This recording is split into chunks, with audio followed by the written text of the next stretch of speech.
காங்கிரஸ் பொதுச் செயலாளர் ஜெயராம் ரமேஷ் வெளியிட்டுள்ள சமூக வலைதள பதிவில், சைப்ரஸ், கனடா மற்றும் குரோஷியா நாடுகளுக்கு பிரதமர் நரேந்திர மோடி சுற்றுப்பயணம் மேற்கொள்வதை குறிப்பிட்டுள்ளார். இந்தியா மற்றும் கனடா நாடுகளுக்கு இடையிலான உறவு குறித்து ஒரு காலத்தில் பிரதமர் மோடி பெருமையாக பேசினார். ஆனால் அதன் பிறகு எல்லாம் தலைகீழாக மாறிவிட்டதாக ஜெயராம் ரமேஷ் கூறியுள்ளார். இந்தியாவுக்கான அழைப்பை கனடா தாமதப்படுத்துவது போன்று தோன்றிய போது மோடியின் ஆதரவாளர்களோ, கனடா அழைத்தாலும் மோடி அந்த நாட்டுக்கு இனிமேல் போக மாட்டார் என்று கூறியதை அவர் குறிப்பிட்டுள்ளார். ஆனால் வழக்கம் போல் தனது ஆதரவாளர்களின் கூற்றை மோடி பொய்யாக்கிவிட்டார் என்றும் ஜெயராம் ரமேஷ் குறிப்பிட்டுள்ளார். கடந்த 2023ஆம் ஆண்டு மே முதல் மோடியின் 35வது வெளிநாட்டுப் பயணம் இது என்று குறிப்பிட்டுள்ள ஜெயராம் ரமேஷ், வெளிநாடுகளுக்கு சுற்றுப்பயணம் மேற்கொள்ளும் போதெல்லாம் ஆற்றல், உற்சாகம் பிரதமர் மோடிக்கு உள்ளதாக விமர்சித்துள்ளார். துயரம், வேதனை மற்றும் துன்பத்தில் ஆழ்ந்துள்ள மணிப்பூர் மக்களை மட்டும் பார்ப்பதற்கு பிரதமருக்கு நேரம் இல்லை என்றும் அவர் சாடியுள்ளார்.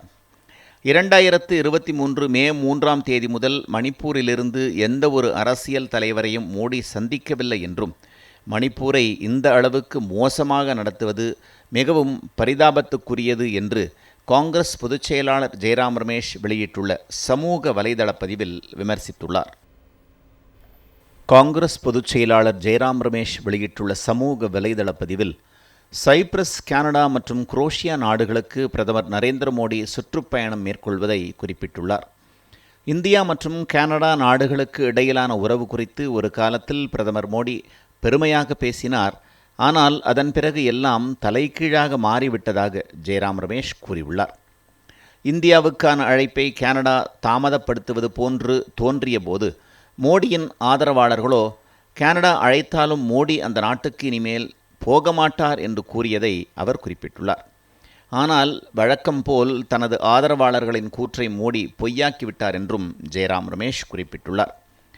கடந்த 2023ஆம் ஆண்டு மே முதல் மோடியின் 35வது வெளிநாட்டுப் பயணம் இது என்று குறிப்பிட்டுள்ள ஜெயராம் ரமேஷ், வெளிநாடுகளுக்கு சுற்றுப்பயணம் மேற்கொள்ளும் போதெல்லாம் ஆற்றல், உற்சாகம் பிரதமர் மோடிக்கு உள்ளதாக விமர்சித்துள்ளார்.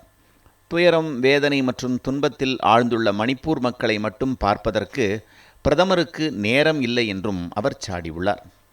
2023 மே 3ஆம் தேதி முதல் மணிப்பூரிலிருந்து எந்த ஒரு அரசியல் தலைவரையும் மோடி சந்திக்கவில்லை என்றும், மணிப்பூரை இந்த அளவுக்கு மோசமாக நடத்துவது மிகவும் பரிதாபத்துக்குரியது என்று காங்கிரஸ் பொதுச் செயலாளர் ஜெயராம் ரமேஷ் வெளியிட்டுள்ள சமூக வலைதள பதிவில் விமர்சித்துள்ளார்.